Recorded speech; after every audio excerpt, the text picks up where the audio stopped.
Well, lighting isn't exactly great for the TTsko. I could just barely see it on my screen or the shapes themselves.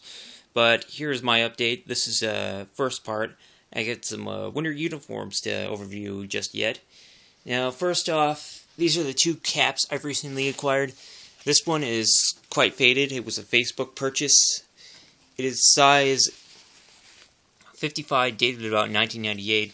It just barely squeezes onto my head, so I don't wear it all that often. And this one is probably the best example I have yet. This is another TTsko cap, more green than anything else. And this one is a size 58, dated, what is that, 1986. And this one I really like. It really fits me well. It really looks good. I can't seem to get this flap back in shape, though. And this one was bought off of eBay in a bid. I got this, let me see if I can show this better with all the lighting. This is a more brownish tan naval infantry variant cut with all 6 pockets on the tunic. This was, as I said, got off of eBay in a bid. And it is size 54, dated 1991. This is more later variants of TTsko uniforms, produced very late in the end days of the Soviet Union. Now, here, I'll give it a better look at the trousers. Essentially the same cut as my khaki variant in Spetsko Gazda one. Now, the drawstring is inside, so you have to tie it like a shoelace. I don't think this was developed by the Elephant Factory as the rest of my suits.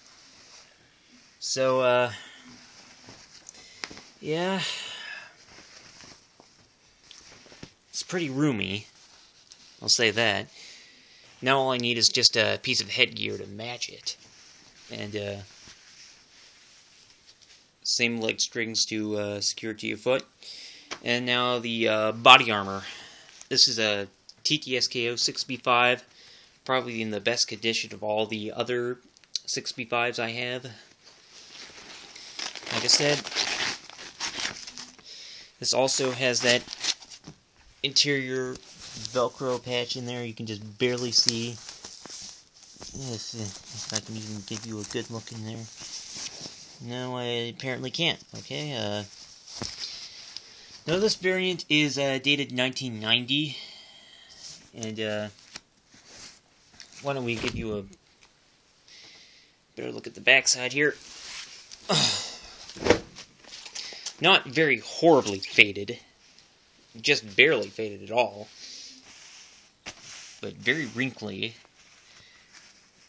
This was gotten off, got this off of Red Alliance from another Ukrainian seller. It came alongside my olive variant, and also came late.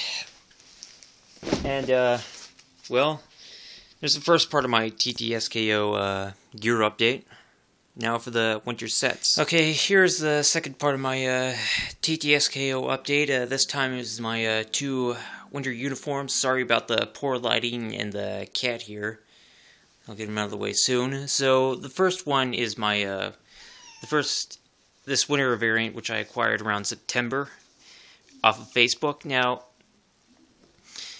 this one is very heavily used. It came without an airliner, and to improvise, I had to take one off a khaki variant that was size 50 by 3.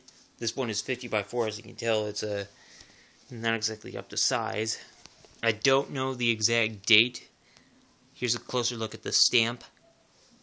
And it took several weeks of sewing, washing, and just general repairing. I had to make my own waist string or waist cord for it. I had to reattach some of the buttons and improvise my own. Here's a closer look at the suspenders. They are actually from my first Ukrainian variant. And the pants look far better in comparison. Still kind of ratty at the knees, and the leg strings are in pretty poor state right now. And this one, They're pretty heavily damaged. I can't secure them. And on the back side of the trousers, this was coming off. The pocket to this is completely gone, like it was removed. This one's fully intact. The trousers are far more intact compared to the jacket itself. At the cuffs, they're essentially coming apart. There was extensive sewing done there, and done there as well. Very heavily damaged. The Velcro to the arm pockets here don't exactly stay closed. The backside is in a bit of discoloration compared to the front. So that's this one. And I can get this back in order. And this one is the more fully intact one that I've ever had yet. This is another green variant, a green-brown variation. Now this one I got of Red Alliance. It's a size 52 by 3, a bit larger than the other sizes I get, which are usually 50 by 4 in the winter variants. But mainly I've been told to invest in the more larger production ones since they can still fit, especially the VDV models. Again, sorry for the kind of shitty lighting here. Drawstrings are incredibly intact. The winter variants always seem to have, for 5 pockets, they're always divided to contain AK magazines in here. And the pockets are always built into the jacket. Got an Oman patch sewed on here for an Oman impression that's coming up. And unlike the lining materials that I've encountered, excuse me, this is much more thinner, but it's supposed to give somewhat better insulation, I believe, if you're wearing another uniform underneath it without overheating too much. And for some odd reason, what I'd like to mention is that the fur color part of it seems to smell oddly like cocoa powder. The thing that you use to secure around your face in really extreme weather is pointed more upward at an angle. They use drawstring material for I forgot what you call these, hook secure? No, that's the name I don't remember. Good look at the suspenders. I forget what this pocket is called. If someone could please advise me what this is for. And here's a closer look at the rear pockets here. They are fully intact. And even for a size 50 by 52 by 3, it still fits me relatively well. Another key difference between the other winter variants that I have is that there appears to be these big loop suspenders on the outside of it for field belts to attach to it. I believe this is the enlisted man's quality, judging by the fur collar. Officers' models will usually have a more specialized, luxurious fake fur on there. This is the second pattern production, as the shoulder broads are the button-up ones.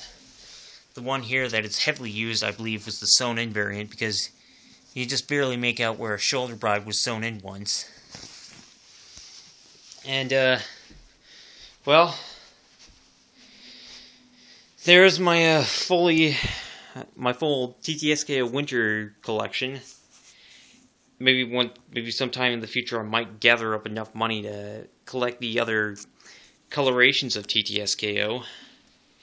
And, oh yeah, I forgot to mention, this one is dated about 1990. And, the buttons used to secure the liner to the outer shell are more exposed on this one. And, well, I think I pretty sure I have the biggest TTsko collection in all of Wisconsin at this point. And, well, that will pretty much be all.